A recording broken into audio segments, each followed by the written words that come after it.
찬송가 38장 예수 우리 왕이여 찬송 들으시면서 2020년 8월 첫째 주 주일 오전 예배를 시작하겠습니다.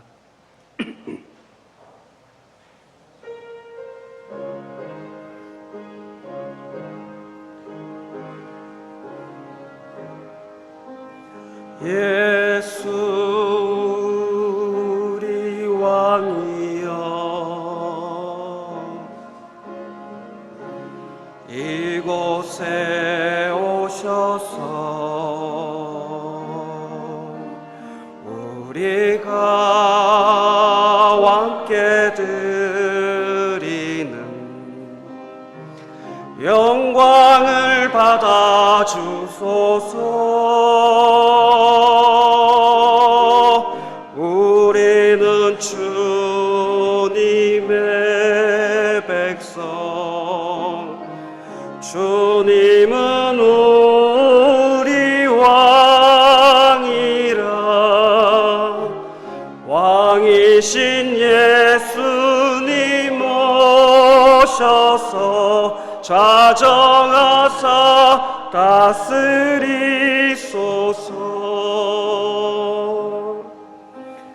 예수 우리 주시여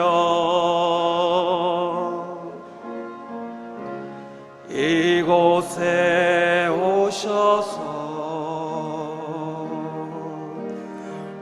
우리가 주께 드리는 찬양을 받아 주소서. 우리는 주님의 종들, 주님은 우리 주시라. 주 대신 예수님 오셔서 이 찬양을 받아 주소서.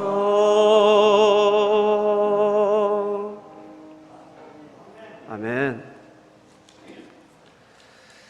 찬송가 93장 예수는 나의 힘이요 찬송 드리실 때 다들 일어나셔서 찬송 드리시겠습니다.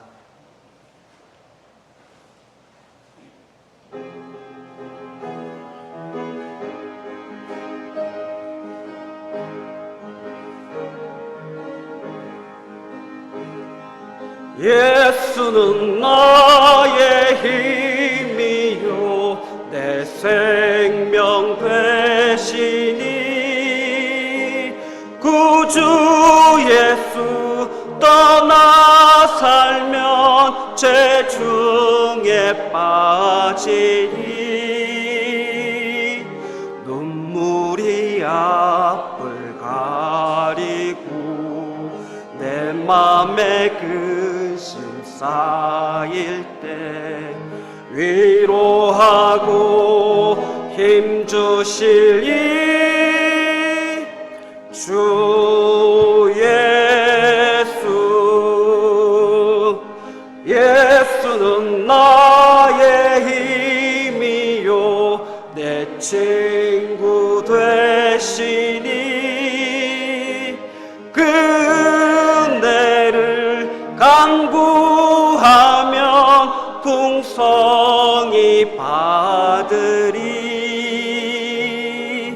햇빛과 비를 주시니 추수할 곡식 많도다. 귀한 열매 주시느니 주 예수. 아멘. 예수는 나의 힘이요 내 기쁨 되시니 그 명령을 준행하여 늘 충성하겠네. 주야로 보호하시며 바른 길 가게 하시니 의지하고 따라갈리. 주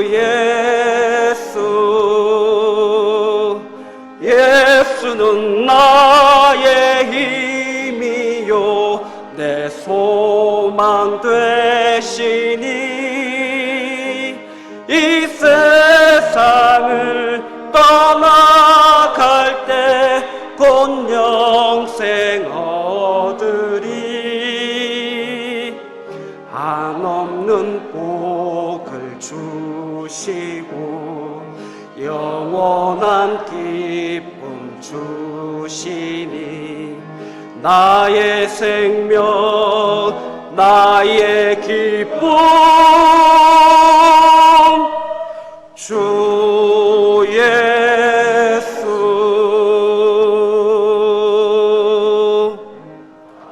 아멘. 다들 자리에 앉으시겠습니다. 이철환 집사님 기도드려 주시겠습니다.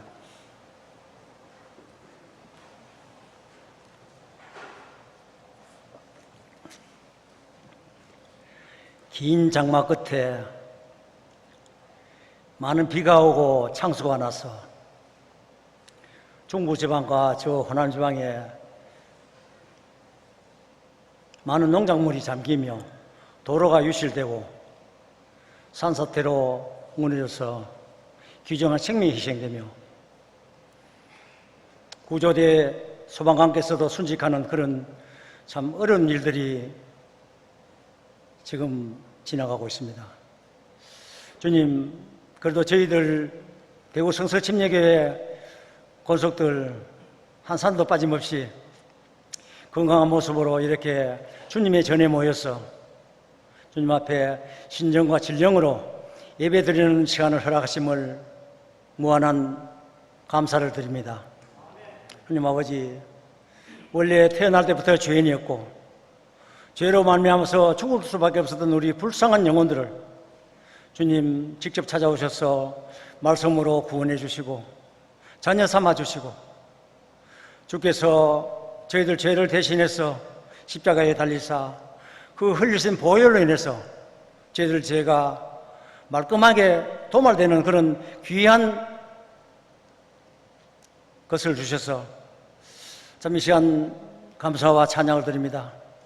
주님께서 장사된 지 3일 만에 부활하신 것 같이 저희들도 옛 사람들은 죽고 침례를 받고 다시 태어나서 거듭나서 새로운 하나님의 자녀로 살아갈 수 있게 하신 주님의 그 특권을 이 시간 무한 감사드립니다. 하나님 아버지, 세상은 참 어수선하고 무척 주님 오실 그때가 가까워지는 것 같습니다. 우한,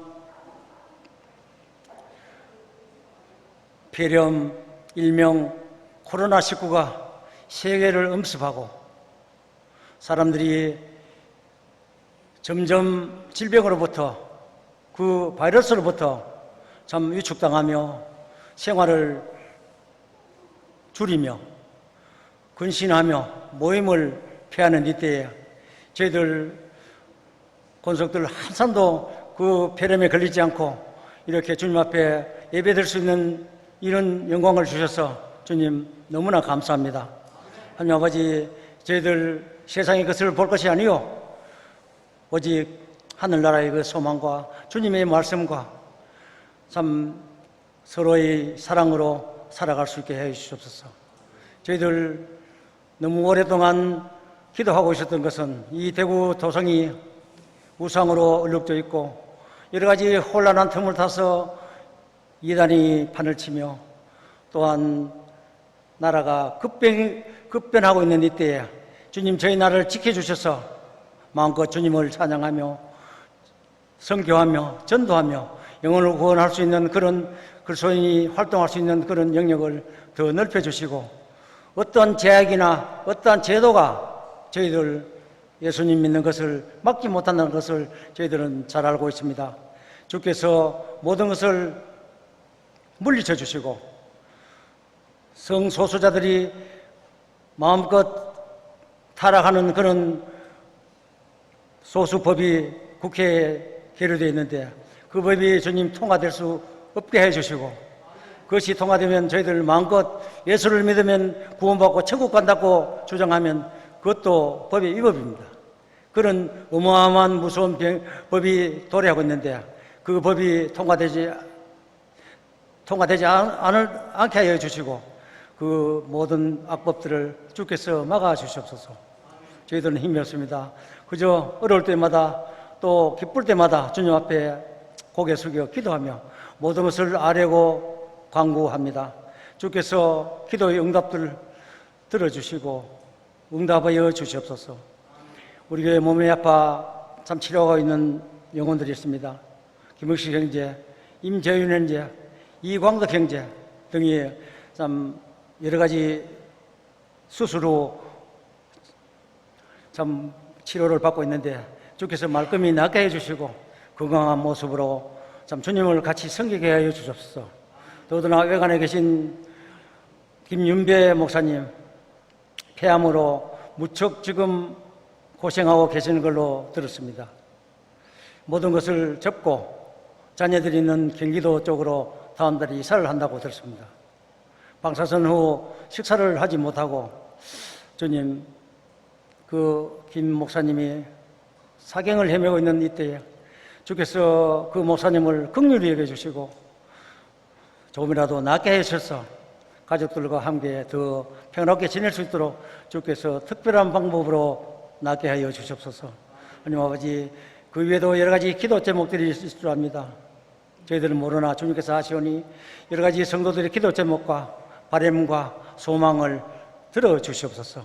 우리가 오늘도 귀한 목사님을 세워서 말씀을 들을 때 그 말씀이 하나님 말씀으로 여기고 저희들 마음속에 깊이 새겨 30배, 60배, 100배의 결실을 거둘 수 있는 귀한 예배가 될 수 있게 하여 주시옵소서. 말씀에 다시 한번 우리가 순복하게 해 주시옵소서. 다시 한번 우리가 작정하고 다짐하는 그런 귀한 예배가 되게 해 주시옵소서. 이 혼란기에서도 예배할 수 있는 주님을 찬양합니다. 감사드리면서 예수님의 이름 받들어 기도드리옵나이다. 아멘.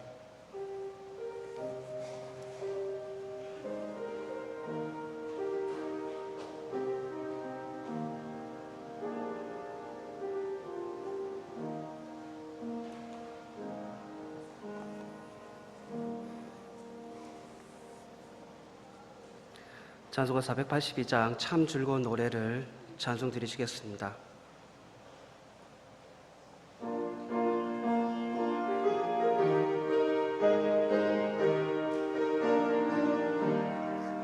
참 즐거운 노래를 늘 높이 불러서 이 세상 사는 동안 주 찬양하겠네.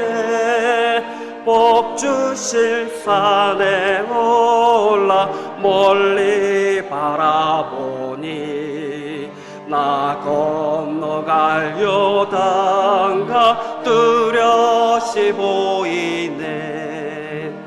참 아름다운 노래 늘 높이 부르세. 하늘의 소망 주신 주 찬양하여라. 참 아름다운 노래 다 함께 부르세. 하늘의 기쁨 주신 주 찬양하여라. 참 즐거운 노래를 늘 높이 불러서 내 영혼 구원하신 주 찬양하겠네. 땅 위의 성도들이 부르는 노래에 저 하늘의 천사들 다 화답하겠네. 참 아름다운 노래 늘 높이 부르세. 하늘의 소망 주신 주 찬양하여라.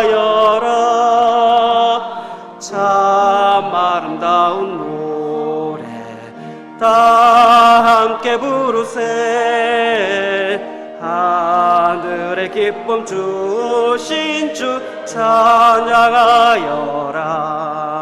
참 즐거운 노래를 늘 높이 불러서 만왕의 왕 되신 주 나 찬양하겠네 거룩한 하늘 노래 들려올 그때에 참 그립던 주님을 반가이 대하리 참 아름다운 노래 늘 높이 부르세 하늘의 소망 주신 주 찬양하여라 참 아름다운 노래 다 함께 부르세 하늘의 기쁨 주신 주 찬양하여라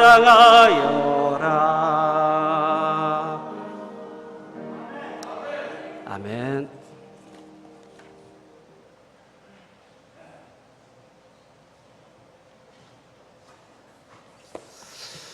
오늘 예배 잘 오셨습니다.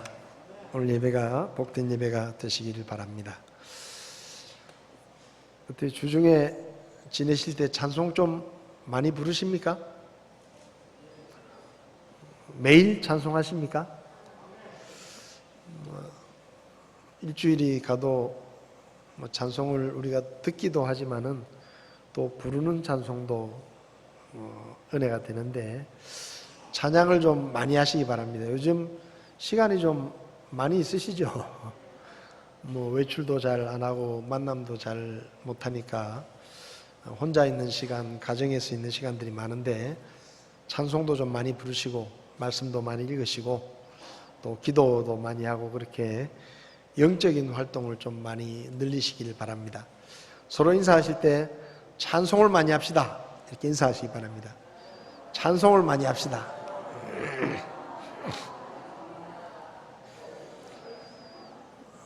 교회에서 예배 드릴 때는 마스크를 끼고 찬송을 하니까 찬송을 마음껏 이렇게 하기 어려운데 집에서는 마음껏 찬송하실 수 있으니까 찬양을 좀 많이 하셨으면 좋겠습니다. 코로나19로 당분간 주일 오전 예배와 수요일 저녁 예배만 저희가 드리고 있고요. 그리고 8월 달에도 주일학교 또 식당 운영, 찬양대 특송은 하지 않도록 그렇게 하겠습니다. 예배 오지 못하시는 분들 위해서 온라인 예배가 진행이 됩니다. 계속 집에서 예배하시는 분들은 인터넷으로 예배를 들으실 수가 있습니다. 지난주부터 카카오 TV로 교회 방송을 시작을 했습니다. 매일 월, 화, 목요일 날 이렇게 세 가지 프로그램의 방송을 저희들이 방송을 하고 있는데 시간이 좀 많이 있으시니까 방송을 활용해서 또 여러분의 영적 생활을 잘 관리하시면 좋겠습니다. 우리 박정욱 자매 딸 지원 자매가 지난 주일날 딸을 출산했습니다. 특별히 건강을 위해서 기도해 주시고 아기와 산모를 위해서 기도해 주시면 좋겠습니다. 요즘 비도 많이 오고 장마 때문에 전국적으로 피해가 많이 있습니다. 제가 듣기에는 교회들도 피해를 본 그런 교회들이 있는데 특별히 또 피해를 입으신 분들이 또 하나님의 위로가 있도록 기도해 주시고 특별히 교회들이 또 어려움을 당하지 않도록 기도해 주시면 좋겠습니다. 이 시간 재정부에서 나오셔서 재정 보고해 주시겠습니다.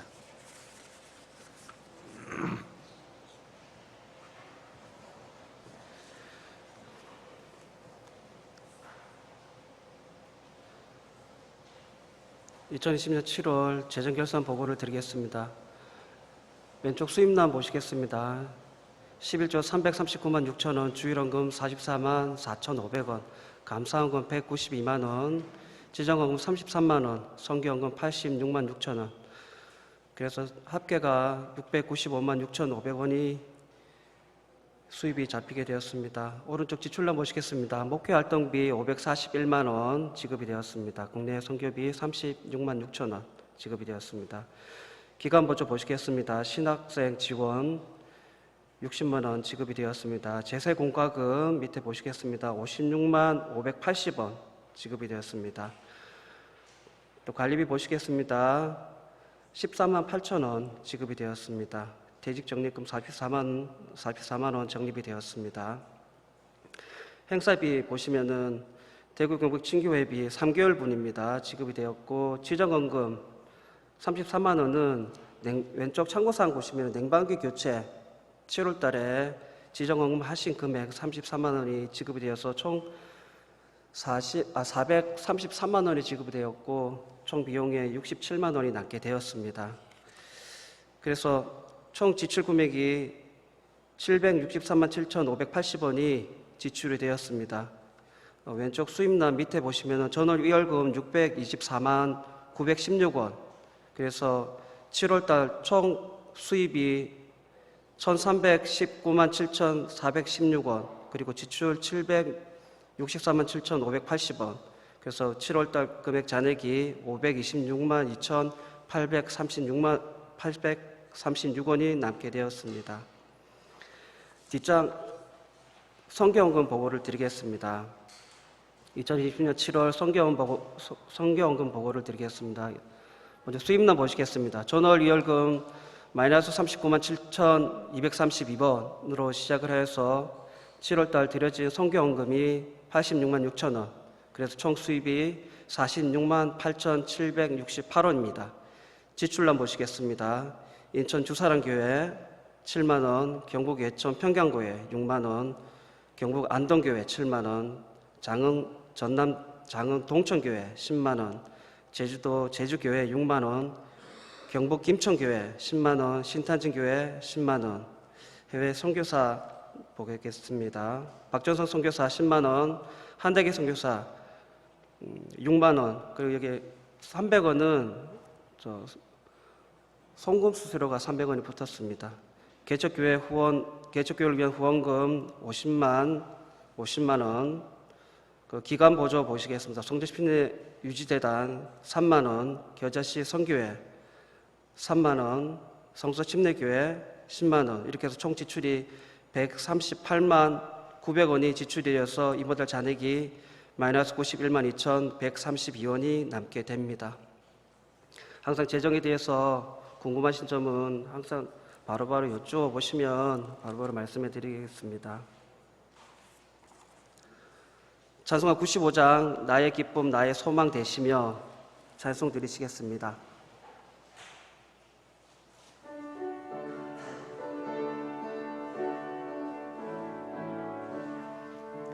나의 기쁨 나의 소망 되시며 나의 생명이 되신 주 밤낮 불러서 찬송을 드려도 늘 하신 마음 뿐일세.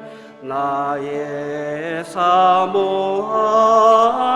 선한 목자는 어느 꽃다운 동산에 양의 무리와 늘 함께 가셔서 기쁨을 함께 하실까.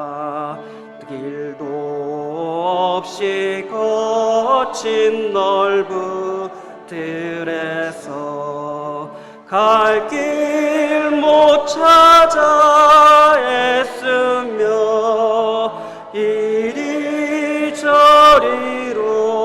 헤매는 내 모양 정원수조로 하도다. 주의 자비롭고 화평한 얼굴 모든 천사도 반기며 주의 놀라운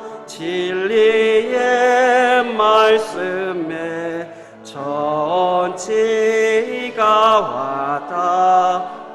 와닿아도다. 나의 진정 사모하는 예수님, 음성조차도 반갑고 나의 생명과 나의 참 소망은 오직 주 예수 뿐일세. 아멘.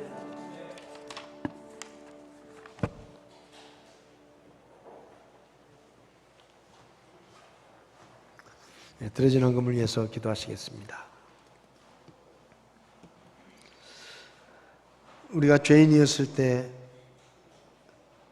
하나님께서 먼저 우리를 사랑해 주시고 하나뿐인 아들을 이 땅에 보내셔서 우리 죄를 대신하여 채찍에 맞으시고 십자가에 못 박혀 목숨을 우리의 죄값으로 대신 치르게 하시고 우리가 하나님 앞에서 불신앙의 죄를 회개하고 십자가에 죽으시고 부활하신 예수님을 나를 죄와 멸망에서 구원하시는 하나님의 구원자로 믿을 때 우리를 구원해 주신 그 주님의 은혜와 사랑을 감사합니다.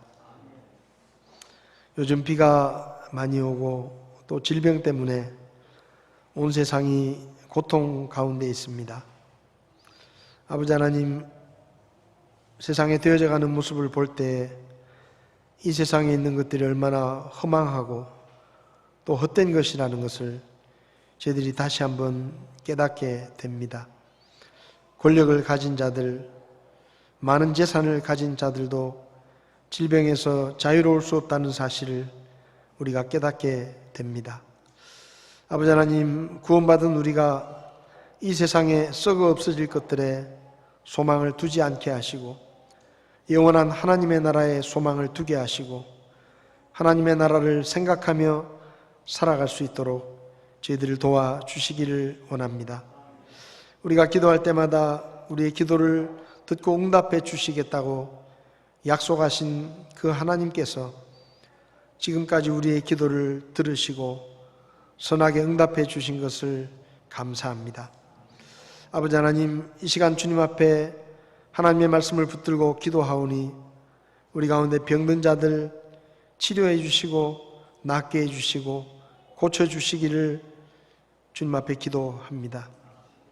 우리 가운데 연약한 사람들 하나님께서 강하게 하시고 또 믿음 안에서 우리가 더욱더 강해져서 이 마지막 시대에 세상의 흐름에 흔들리지 않도록 도와주시고 주님의 나라를 바라보며 날마다 믿음으로 승리할 수 있도록 저희들을 도와주시기를 원합니다.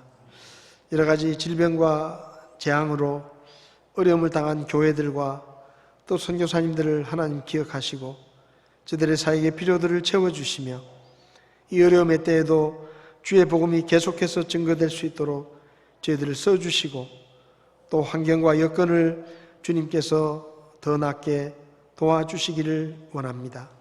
우리 성도들 가운데 코로나19 때문에 사업이 어렵고 또 일하는 직장이 힘들지만 그 가운데서도 하나님을 바라보게 하시고 주님께 소망을 두고 이 어려움의 때를 믿음으로 잘 견딜 수 있도록 주님께서 도와주시기를 원합니다. 우리의 가정의 필요를 놓고 또 여러 가지 기도 제목을 놓고 하나님 앞에 기도하는 그 기도의 소리를 들으시고 주님께서 선하게 응답해 주시옵소서.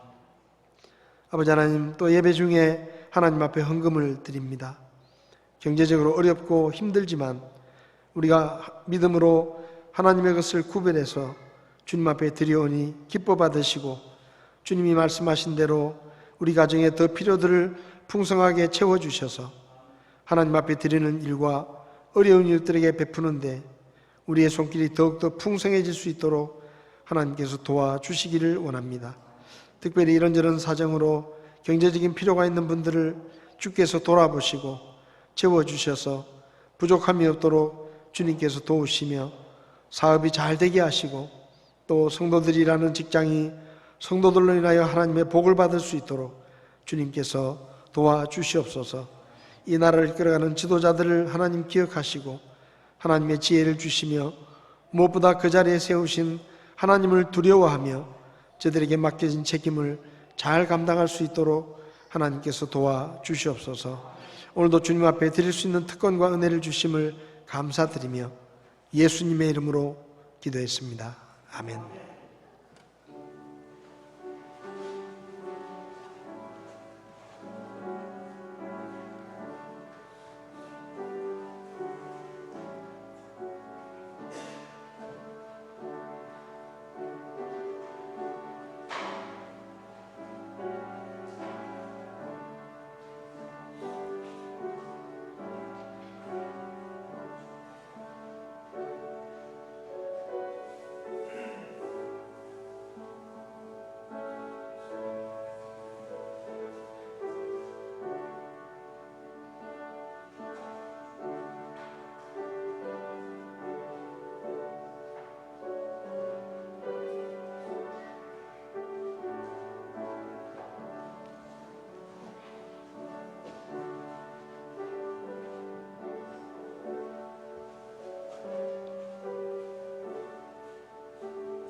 이 시간 자리에서 일어나셔서 하나님의 말씀을 함께 보시겠습니다.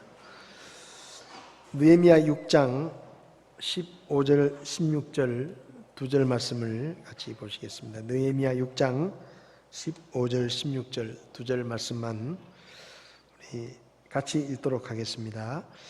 이처럼 성벽이 52일 만에 엘루월 25일에 완성되매 우리의 모든 원수들이 그것을 듣고 또 우리 주변의 모든 이교도들이 이 일들을 보고는 자기들의 눈으로 보는 것으로 인해 크게 낙담하였으니 이는 우리 하나님께서 이 일을 이루신 것을 그들이 깨달았기 때문이더라. 아멘.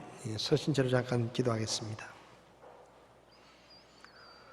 살아계신 아버지 하나님, 이 혼탁한 시대를 살아가며 주님 오실 때가 가까운 징조들이 분명하게 드러나고 있는 이 시대를 살아가는 저희들에게 하나님의 말씀과 하나님의 지혜가 필요합니다. 저희들을 말씀으로 가르치시고 우리가 이럴 때일수록 하나님의 말씀에 더 귀를 기울이게 하시고 하나님의 말씀 속에서 이 시대를 분별하는 지혜를 얻을 수 있도록 저희들을 가르쳐 주시기를 원합니다. 이런 때 우리가 하나님의 음성에 귀를 기울이게 하시고 주의 음성을 들을 뿐만 아니라 하나님의 말씀에 순종함으로 이 마지막 시대에 빛과 소금의 사명을 감당할 수 있도록 주께서 도와주시기를 원합니다. 오늘도 하나님의 말씀을 함께 나눕니다. 주의 성령님께서 부족한 종을 붙들어 주시고 종의 입술을 다스리셔서 오직 하나님의 말씀만 선포되게 하시고 성도들의 마음을 열어주셔서 주의 말씀에 귀를 기울일 수 있도록 주님께서 도와주시옵소서. 이 시간을 주님께 맡기며 예수님의 이름으로 기도했습니다. 아멘. 자리에 앉으시기 바랍니다.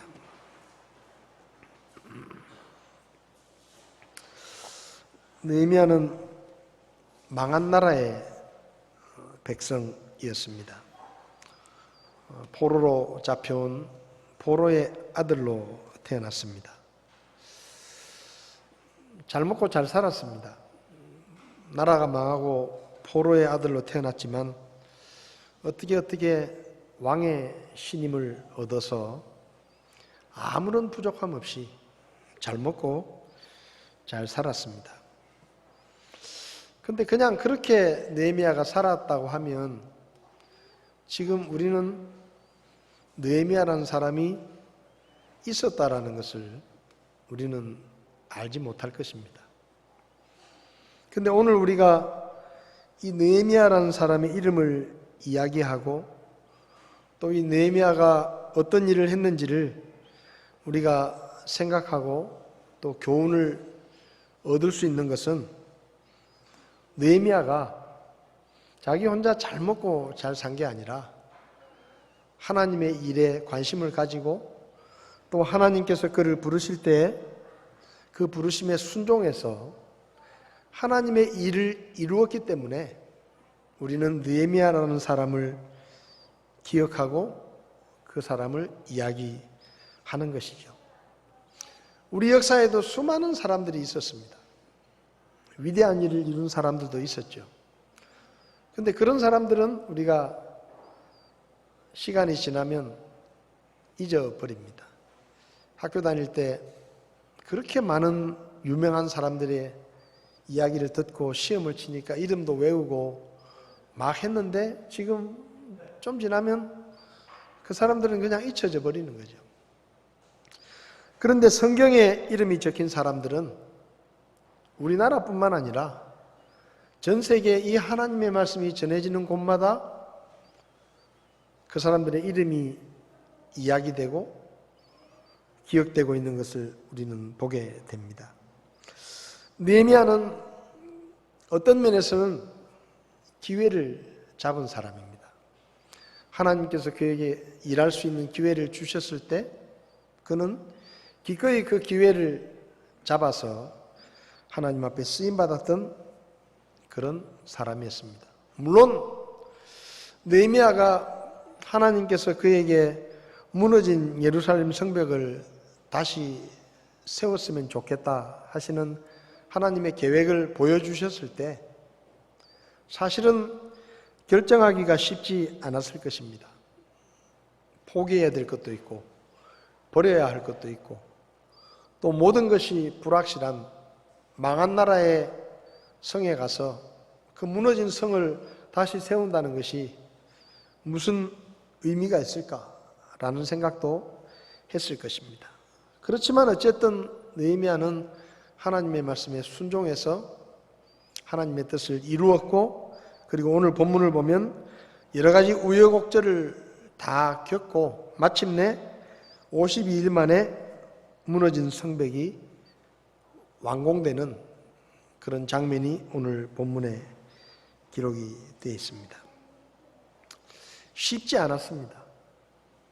성벽을 다시 세우겠다고 예루살렘에 돌아왔지만 여러 가지 어려움이 많이 있었고 방해하는 사람들도 많았고 또 심지어 협박을 하고 전쟁의 위협을 이야기하면서 어찌됐든 그 성벽을 세우는 일을 하지 못하게 하려는 그런 수많은 원수들이 있었습니다.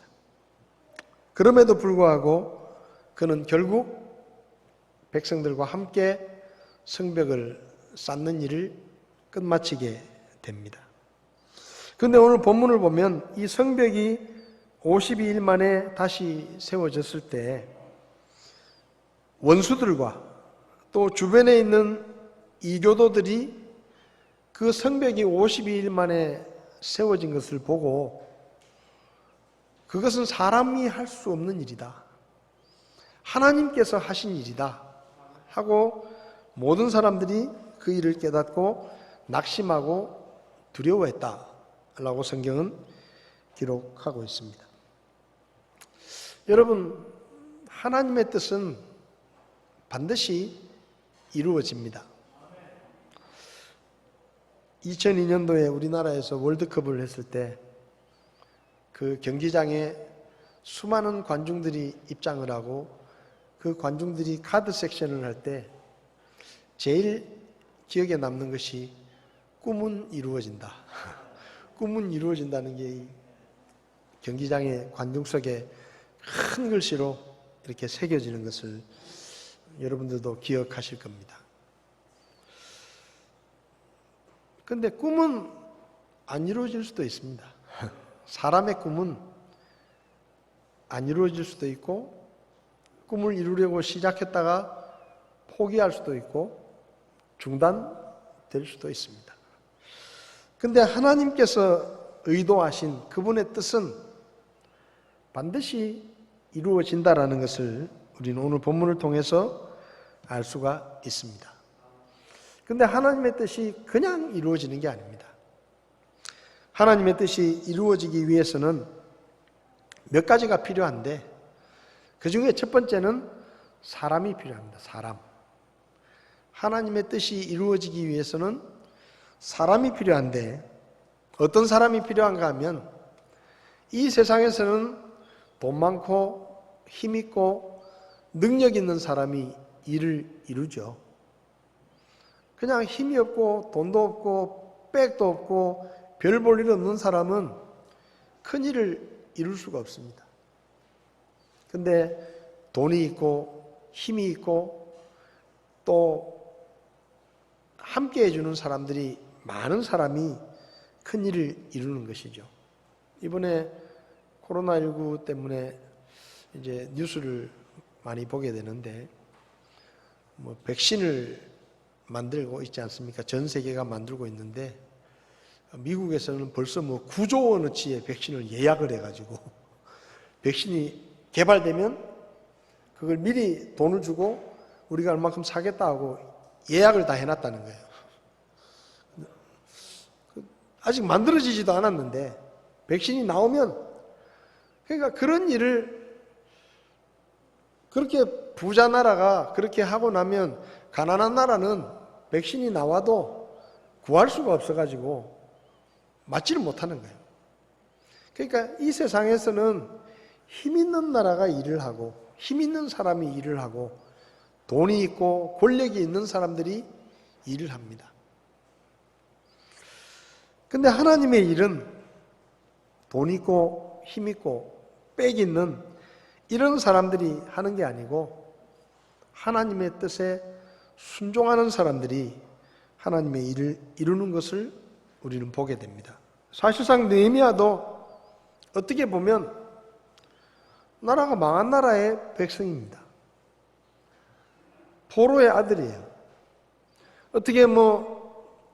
어떻게 그가 높은 관직에 올랐는지 모르겠지만 어찌어찌 하다가 왕의 신임을 받고 왕의 마시는 음료수와 술을 관리하는 그 관직에 올라서 왕의 신임을 받고 있지만 느헤미야는 힘이 없는 사람입니다.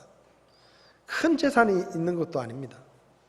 엄청난 권력을 가진 것도 아닙니다. 근데 하나님께서 느헤미야에게 그 하나님의 뜻을 보여주었다고 느헤미야 2장 12절을 보면 느헤미야가 말합니다. 내가 나와 함께한 몇 사람과 함께 밤에 일어나고 내 하나님께서 내 마음속에 넣어주사 예루살렘에서 행하게 하신 일을, 그러니까 이 무너진 성벽을 다시 세우는 일이 느헤미야의 마음속에 하나님께서 심어주셨기 때문에 그 일을 시작했다라는 것이죠. 근데 여기서 우리가 궁금한 게 있습니다. 왜냐하면 하나님은 전능하신 하나님이십니다. 그분은 말씀 한마디로 천지를 창조하시는 능력이 있는 분입니다. 온 세상을 뒤덮을 만한 어마어마한 홍수를 일으키셔서 노아의 가족들과 방주에 탄 생명체들을 제외하고 모든 생명체들을 다 죽이실 만큼 엄청난 능력을 가진 분이시죠. 이스라엘 백성들이 이집트에서 나왔을 때 하나님께서는 홍해를 가르셨습니다. 근데 어떤 분들은 이 영화를 보고 홍해가 갈라진 게 무슨 한 8차선, 12차선 정도 도로 하나 생긴 걸로 생각하는데 하룻밤 사이에 거의 200만 명이 그 홍해를 건넜습니다. 여러분 말이 200만 명이지 여러분 200만 명 모인 거 보셨어요? 200만 명의 사람들이 그 바닷길을 통해서 바다를 건너는데 하룻밤 그러니까 몇 시간에 걸쳐서 그 바다를 건너는 거죠. 근데 십계라는 영화에 보면 요만한 오솔길 같은 게 하나 생겨가지고 그리로 사람들이 막 지나가는데 학자들이 계산을 해보니까요 200만 명이 그 홍해를 건너가려고 하면 적어도 그 길이 8km 정도는 넓이로 8km 정도 넓이로 길이 생겨야 된다는 거예요. 그래야 병거들, 짐승들, 사람들 다 지나가야 되는데, 구루마도 지나가고 애들도 데리고 지나가야 되는데, 무슨 요만한 쪽길이 하나 생겨가지고 그리로 사람들이 지나가면 얼마나 오래 걸리겠어요? 그러니까 어마어마한 능력을 가진 분이 하나님이신데, 해와 달도 마음대로 멈추게 하실 수 있는데, 그분이 무너진 예루살렘 성벽을 쌓는 일쯤이야 1초도 안 돼서 그냥 끝내실 수 있는 거예요. 그렇지 않습니까? 그 하나님이, 그분이 직접 일을 하시면 그까지 성벽 쌓는데 무슨 52일이 걸리겠어요? 1분도 안 걸립니다. 그냥 하나님께서 콧바람 한번 딱 하면 그냥 무너진 성벽이 쫙 다시 세워지는 거예요.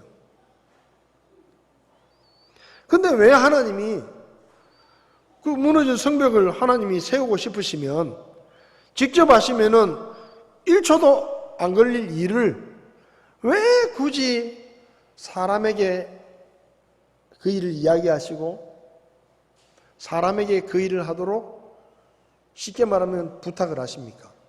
왜 그렇게 하십니까? 그냥 하나님이 하시면 금방 되는 일을 왜 느헤미야 같은 사람을 부르셔서 그 일을 하시느냐 하는 거예요. 지금도 마찬가지입니다. 지금도 하나님께서 사실 그분의 능력을 보여주시면 우리가 전도할 필요 없어요. 우리가 전도할 필요 없습니다. 하나님이 다 공중에 나타나셔가지고 그냥 순식간에 에베레스트 산을 그냥 바닷속에 쳐넣었다가 다시 그냥 사람들이 다 보는 데서 그걸 다시 세워가지고 어마어마한 기적을 행하시고 뉴욕 같은 도시를 순식간에 없어지게 했다가 다시 회복시키시고 이런 엄청난 기적들을 보여주시고 나서 이래도 나를 안 믿을래? 하면은 우리가 죽자사자 전도하는 그런 사람들 믿는 것보다 훨씬 더 한꺼번에 수많은 사람들이 믿게 될 겁니다. 근데 왜 하나님이 그렇게 안 하시고 사람에게 복음을 전하라 그러고 하나님의 일을 하라고 말씀을 하시느냐 하는 겁니다. 여러분, 하나님은 사람을 통해서 일을 하십니다. 하나님은 사람을 통해서 일을 하세요. 하나님께서 에덴 동산을 만드시고 아담을 만드셨죠. 아담을 만드셔가지고 제일 먼저 하신 말씀이 뭡니까? 아담아, 내가 만들어 놓은 이 에덴 동산을 네가 잘 관리해라. 아담에게 일을 맡기셨어요. 하나님이 만들어 놓으신 그 에덴 동산을 관리하는 일을 사람에게 맡기셨어요. 아니, 하나님이 그냥 알아서 못하십니까? 사람이 안 하면 하나님이 못합니까? 얼마든지 그분은 모든 것을 마음대로 하실 수 있는 분인데 하나님이 사람에게 그분의 일을 맡기시고 그분의 일을 부탁하시는 겁니다. 왜 그렇게 하시느냐? 사람을 통해서 일을 하시고 사람에게 은혜를 주시기 위해서, 기회를 주시기 위해서, 하나님을 섬길 수 있는, 하나님을 위해서 일을 할 수 있는 기회를 주시기 위해서 사람에게 그분의 일을 맡기시는 겁니다. 예루살렘 성벽을 재건하는 일을 하나님은 느헤미야라는 사람에게 맡기셨습니다. 느헤미야라는 사람의 마음속에 하나님이 그 마음을 심어주셨어요. 느헤미야야, 네가 지금 포로의 아들로 태어나서 지금까지 편하게 잘 먹고 잘 살았는데 나는 네가 그렇게 살다가 죽기를 원치 않는다. 너를 위해서 내 계획이 있는데 예루살렘에 돌아가서 무너진 예루살렘 성벽을 다시 세우는 일을 네가 좀 했으면 좋겠다. 하나님이 그렇게 보여주신 거예요. 느헤미야가 무너진 예루살렘 성벽을 재건하는 일에 쓰임받을 수 있었던 첫 번째 이유는 하나님이 느헤미야에게 그 일을 맡기셨기 때문입니다. 여러분, 많은 사람이 있는데 왜 하필이면 느헤미야라는 사람을 딱 찍어가지고 느헤미야의 마음속에 하나님의 일을 했으면 좋겠다라는 마음을 심어주십니까? 느헤미야보다 훨씬 더 잘난 사람도 많고 똑똑한 사람도 많고 느헤미야보다 형편이 더 나은 사람도 많은데 왜 느헤미야라는 사람에게 하나님이 예루살렘에 가서 무너진 성벽을 다시 세우라고 말씀하십니까? 그게 은혜예요.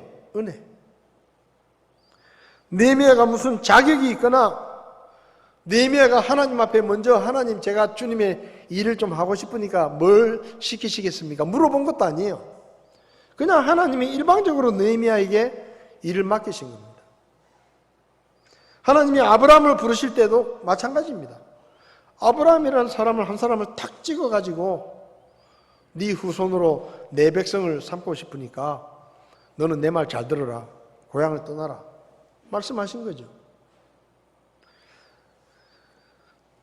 우리가 하나님을 위해서 뭔가를 할 수 있다는 것은 하나님의 은혜 때문입니다.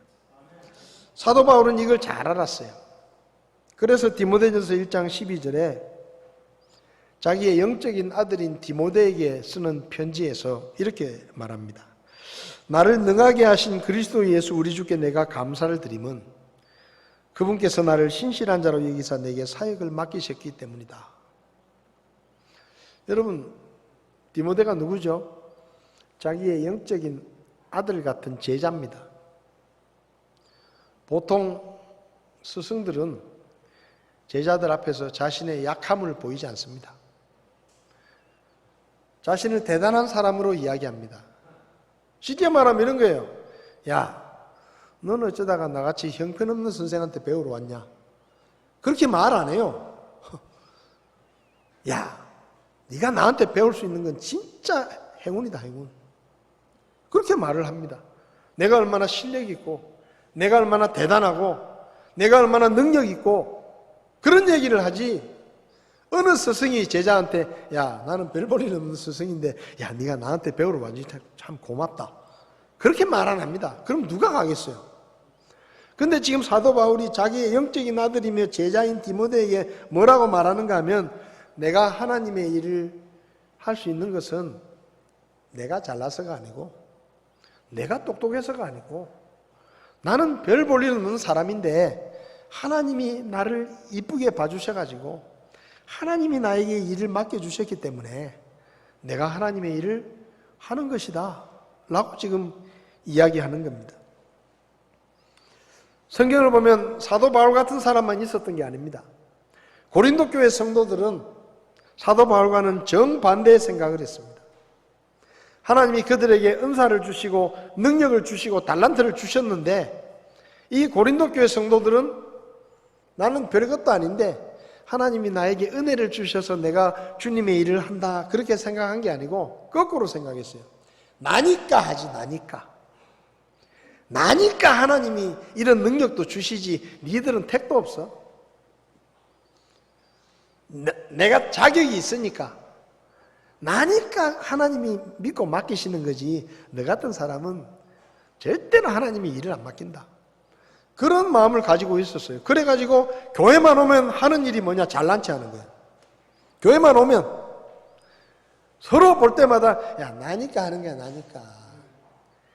너는 죽었다 깨어나도 못해. 네가 내가 하는 일 할 수 있겠어? 나니까 하는 거야, 나니까. 하나님이 나 정도 되니까 쓰시지. 너같이 아이고 너는 꿈도 꾸지 마라. 늘 그런 거예요. 교회만 오면 노래를 좀 잘한다 그러면 찬송을 탁 하고 나서 이렇게 말하는 거예요. 나니까 이 정도 찬송하지 니들은 아이고 멀었다. 맨날 그런 거예요. 그러니까 교회가 맨날 싸우고 다투고 분쟁하고 시기하고 질투하고 원망하고 이런 거예요. 그래서 사도 바울이 고린도전서를 쓰면서 1장에서 처음부터 초장에 편지를 쓰면서 제일 처음에 뭐라고 쓰는가 하면 한마디로 말하면 잘난 체 하지 마라. 잘난 체 하지 마라. 야, 네가 그렇게 잘났냐? 어? 니들 중에 뭐 얼마나 똑똑한 사람 있냐? 니들 중에 무슨 대단한 가문의 자식이 있냐? 어? 그런데 왜 그래 날리고 똑똑하고 잘난 체하고 교만하고 다른 사람 우습게 여기고 그렇게 하냐 이 말이에요. 잘난 체 하지 마라 하고 쓴 거예요. 그래서 고린도전서 1장을 보면 너희를 부르신 것을 봐라.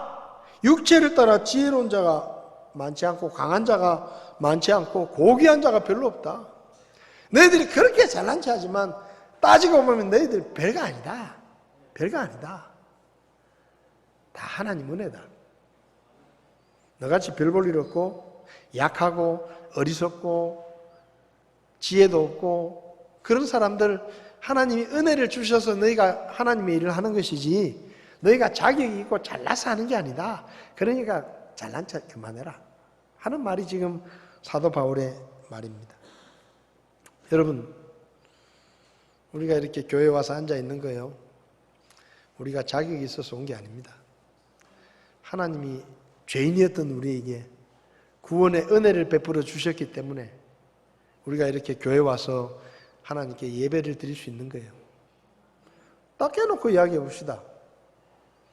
여러분들이 밖에 나가면 사람들이 좀 알아줍니까? 예? 여러분들이 차 타고 딱 내리면 수많은 사람들이 와 쫓아와가지고 연예인이다 그러면서 사인 받으러 옵니까? 예? 여러분 돈이 있으면 얼마나 있으세요? 여러분 얼마나 유명하세요?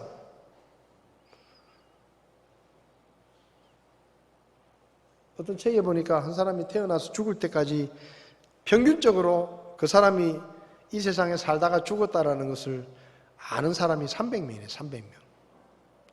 300명밖에 몰라요.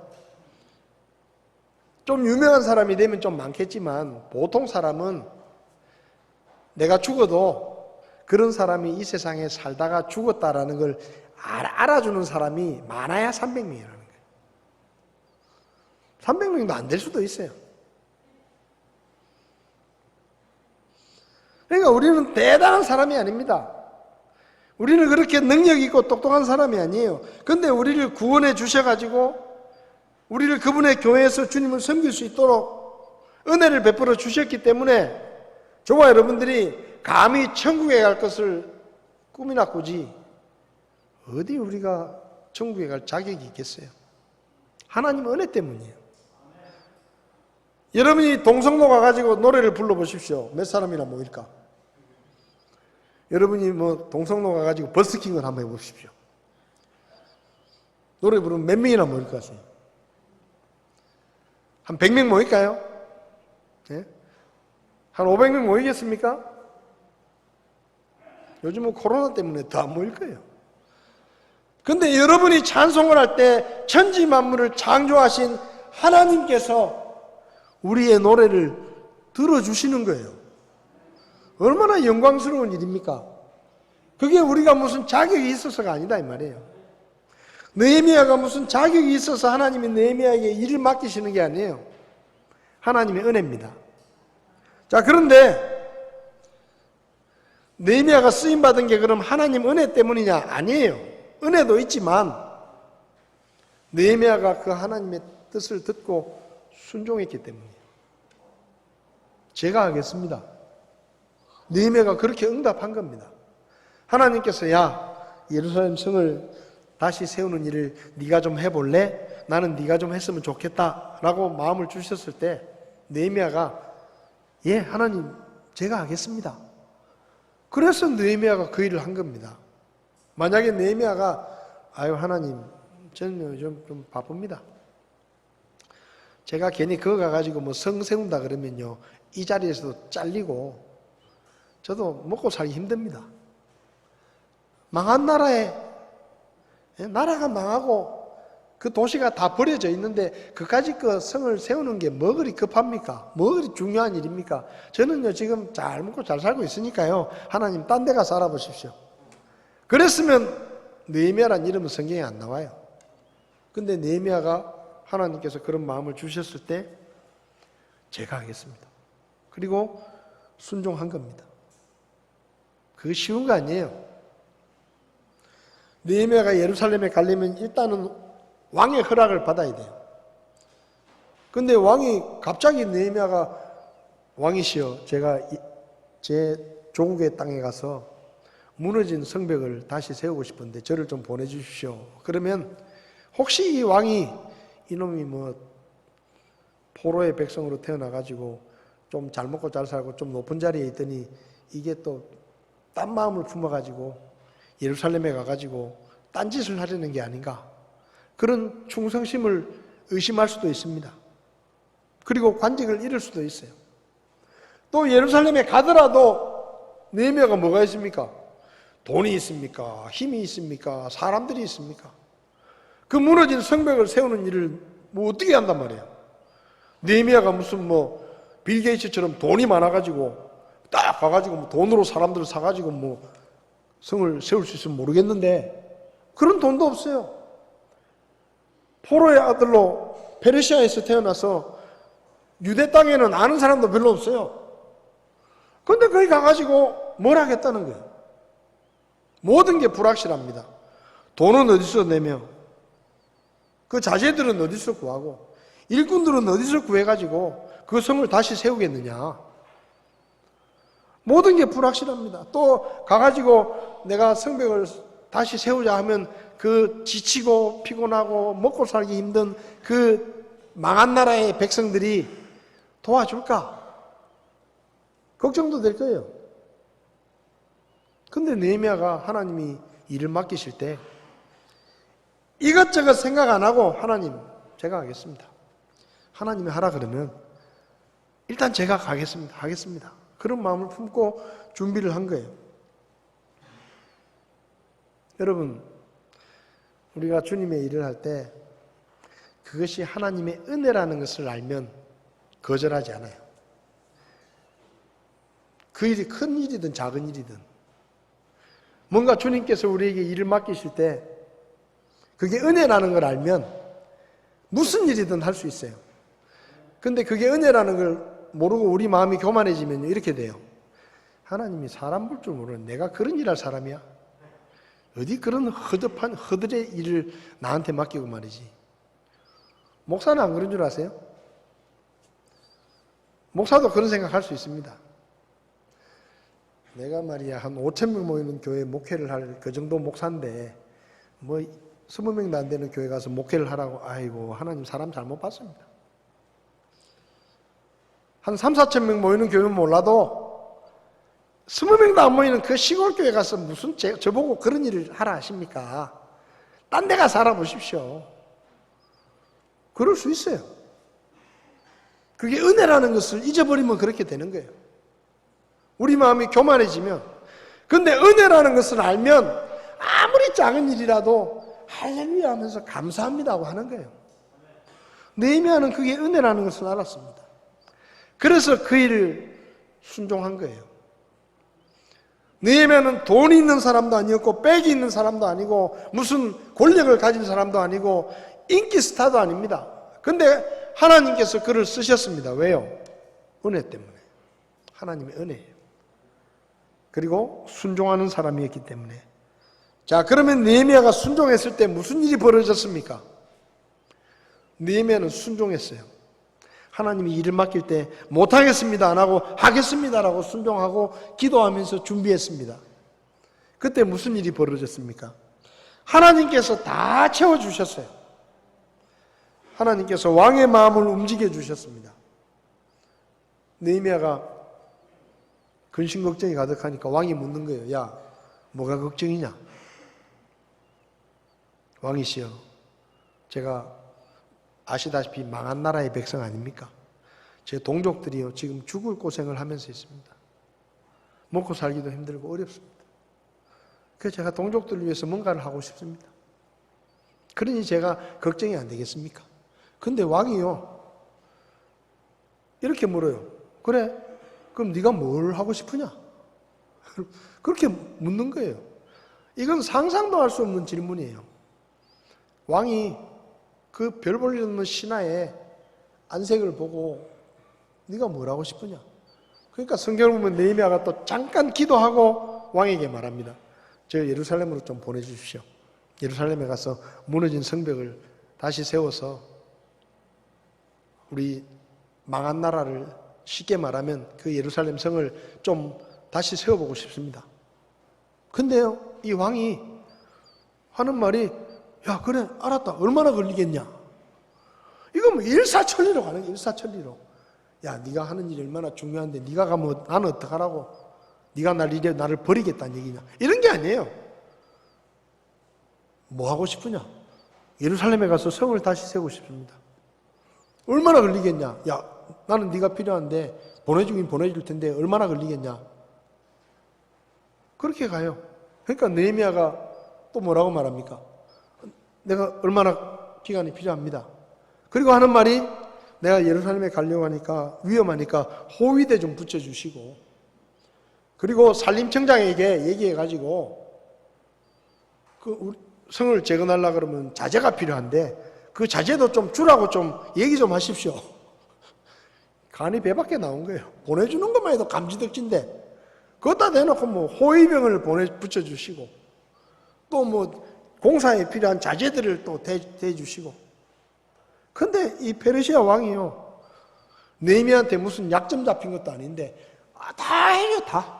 다 해줍니다. 그리고 돌아갔어요. 돌아가가지고 유대인들에게 느헤미야가 온 거예요. 그 예루살렘에 사는 유대인들은 느헤미야를 본 적도 없어요. 새로운 총독이 온다더라. 근데 총독이 왔어. 알고 보니까 포로의 자기들 동족 유대인이고 포로의 아들이에요. 근데 느헤미야가 와가지고 하는 말이 그 유대인들을 모아놓고 하는 말이 내가 사실은 이 무너진 성벽을 다시 세우기 위해서 왔습니다.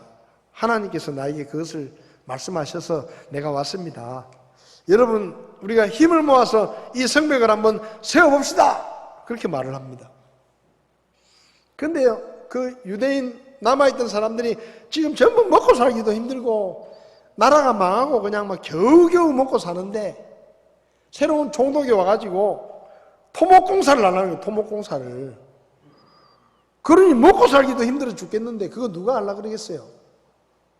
근데 또 이 백성들이 분위기가 딱 잡히더니 으쌰으쌰 해가지고 해봅시다 이러는 거예요. 해봅시다. 그냥 협조를 해주네. 근데 또 공사를 하다 보니까 유대인 부자들 또 힘 있는 사람들이 그 가난한 사람들에게 땅을 잡고 돈을 빌려주고 빚을 주고 이자를 받아먹고 이런 일을 하네. 그래서 그 쉽게 말하면 부자들 힘 있는 사람들 모아놓고 느헤미야가 또 혼쭐을 내요. 야 니들은 양심도 없다. 지금 나라가 망하고 동족들이 이렇게 고통을 당하고 흉년이 들어가지고 먹을 게 없고 더군다나 지금 이 성벽을 세우겠다고 동족들이 그렇게 고생을 하고 있는데 니들은 돈 굴려가지고 이자나 뜯어먹고 가난한 사람들에게 식량을 주고 땅 뺏고 포도원 뺏고 잘하는 짓이다. 니들이 그렇게 하다가 하나님이 그냥 두겠냐 너희들. 너희들 하나님한테 그러다 천벌을 받는다. 그렇게 말을 하고 혼쭐을 내니까 또 이 부자들이 또 우리가 잘못했습니다. 우리가 잘못했습니다. 이때까지 우리가 이자 받은 거 다 돌려주고 땅도 우리가 뺏은 거 있으면 돌려주고 그렇게 하겠습니다.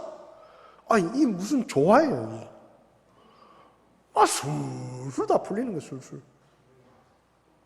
적들이 와서 협박을 하고 위협을 하면 하나님께서 느헤미야에게 다 가르쳐 주시는 거예요. 야 저거는 진짜 하는 게 아니고 네 원수들이 돈을 써가지고 저 대언자를 사가지고 네한테 거짓말하는 거다. 하나님께서 딱 깨닫게 해주셔가지고 느헤미야가 꼼짝도 안 해요. 원수들이 느헤미야를 해칠 계획을 세우면 하나님이 지혜를 주셔가지고 요리 빠져나가고 저리 빠져나가고 느헤미야를 딱 보호해 주십니다.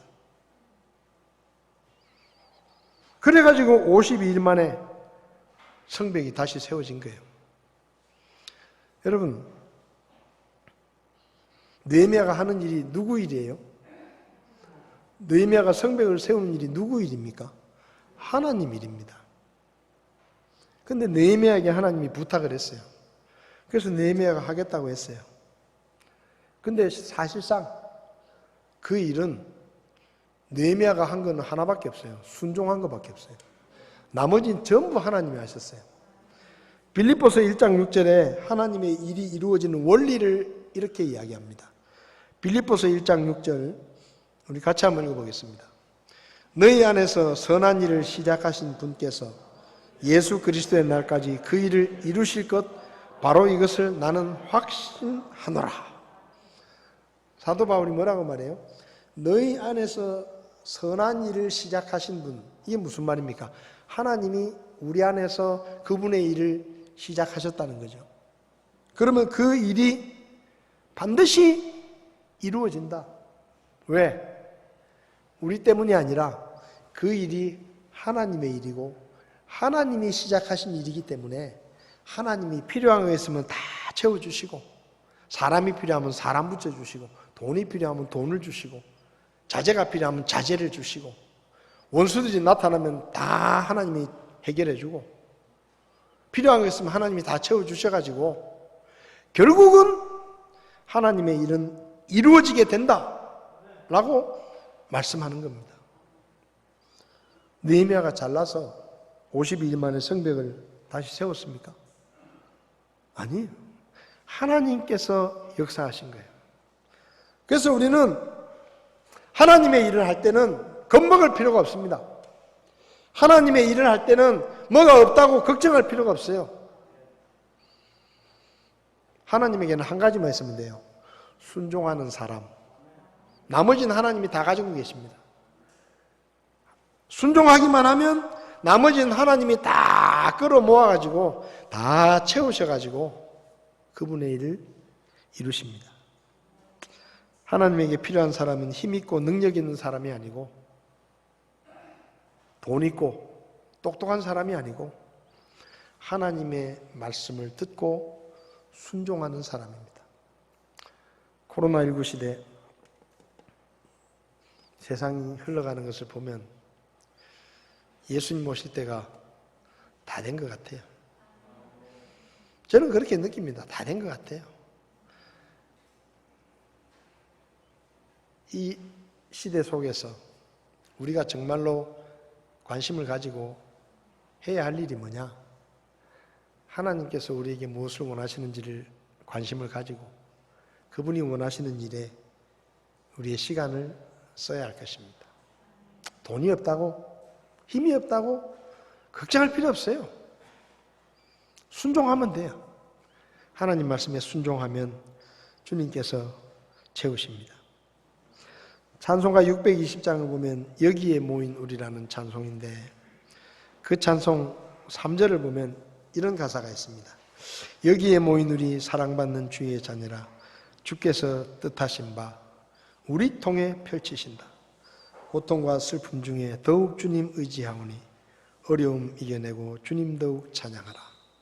여러분, 우리가 비록 가진 게 없고 힘이 없고 또 코로나19 때문에 지금 여러 가지로 우리가 위축이 되어 있지만 하나님께서는 우리를 통해서 그분의 일을 이루어 가십니다. 저와 여러분들이 하나님의 뜻에 순종하고 하나님의 뜻을 이루는 그런 저와 여러분들이 되고 우리 교회가 될 수 있기를 바랍니다. 우리 반주하시는 분 어디 갔어요? 우리 620장 3절 우리 찬송을 하겠습니다.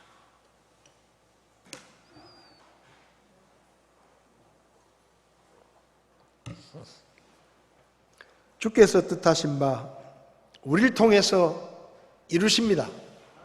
이루기를 원하십니다. 우리 교회가 큰 교회는 아닙니다. 우리가 그렇게 잘난 사람들은 아닙니다.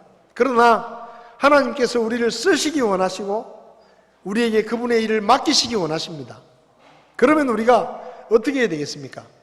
하나님, 큰 교회 많은데요. 제가 가끔 우리 교회에 뭘 도움을 청하러 오시는 분들이 있어요. 그럼 제가 그렇게 말해요. 아이, 선생님, 우린 큰 교회도 아닌데 큰 교회 가서 좀 도와달라 그러십시오. 제가 그렇게 얘기를 하면 그분들이 하시는 말씀이 있어요. 큰 교회는 더 안 도와줘요. 여러분, 우리가 크지 않지만, 많지 않지만, 우리가 가진 것이 그렇게 많지 않지만 주님이 우리를 통해서 일하시기 원하십니다. 주님이 부르실 때 순종하시고 한번 믿음으로 나아가 보시기 바랍니다. 그러면 우리를 통해 그분이 이루실 것입니다. 우리 자리에서 일어나셔서 620장 3절, 주님께서 이 시대에 우리를 통해 그분의 일을 이루시기 원하시는 소원을 가지고 3절 찬송하시겠습니다. 620장.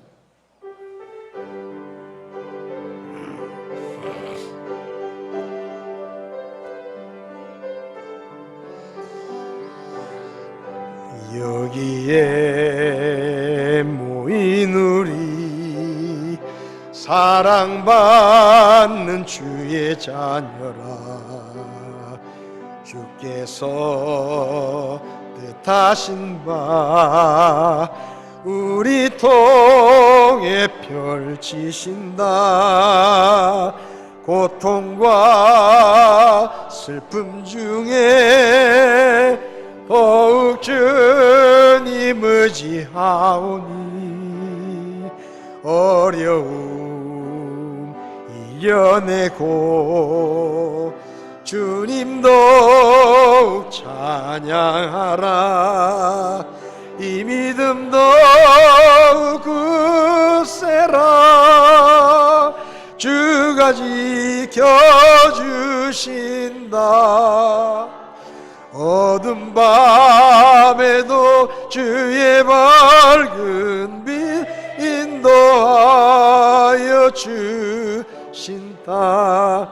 찬송을 멈추시고 고개를 숙이시겠습니다. 여러분, 우리가 가진 것이 비록 적고 힘이 약하고 그렇게 똑똑하지 못하고 그렇게 큰 교회가 아니더라도 주님은 우리에게 그분의 일을 맡기셨습니다. 우리가 순종하면 그분께서 우리 가정을 통해, 우리 각 사람을 통해, 우리 교회를 통해 그분의 일을 이루실 것입니다. 약하다고, 가진 것이 없다고, 현실이 어렵다고 주저앉아 있지 마십시오. 믿음으로 주님의 손을 잡고 일어서서 그분이 우리를 통해 이루기 원하시는 그 일을 이룰 수 있기를 바랍니다. 주님이 채우실 것입니다. 돈이 필요하면 돈을 채우실 것이고, 사람이 필요하면 사람을 붙여주실 것이고, 환경이 어려우면 환경을 열어주실 것입니다. 그 하나님을 믿고 우리의 믿음이 이 코로나19 시대에 위축되지 아니하고 우리가 하나님을 더 신뢰하고 더 강한 믿음으로 앞으로 나아갈 수 있기를 바랍니다. 주님께서 우리를 쓰실 것입니다.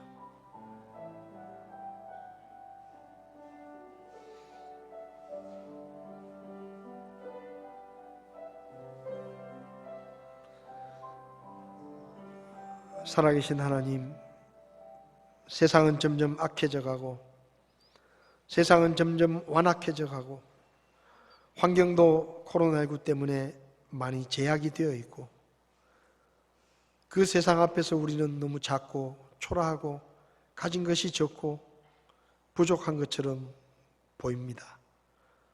그래서 우리가 위축될 수도 있습니다. 그러나 오 아버지 하나님, 하나님께서는 우리를 통해 그 주님의 일을 이루기 원하시고 우리 교회를 쓰시기 원하신다는 사실을 우리가 깨닫게 하시고 우리가 믿음으로 순종할 수 있도록 저희들을 도와주시옵소서. 하나님, 우리를 써주시옵소서. 이 마지막 시대에 모든 환경이 위축된 이 시대에 우리를 복음의 전달자로 써주셔서 우리를 통해 복음이 전파되게 하시고 영혼이 구원받게 하시고 우리 교회를 통해 하나님의 일이 이루어질 수 있도록 저희들을 써주시옵소서. 이 마지막 시대 하나님 앞에 귀하게 쓰임받는 우리 교회와 우리 모두가 될 수 있도록 믿음으로 순종할 수 있도록 저희들에게 믿음을 더해 주시옵소서. 오늘도 주신 귀한 말씀을 감사합니다. 한 주간 동안 세상에 나갑니다. 주님을 믿고 신뢰함으로 담대하게 믿음의 삶을 살아갈 수 있도록 저희를 도와주시옵소서. 예수님의 이름으로 기도했습니다. 아멘. 예배를 마치겠습니다.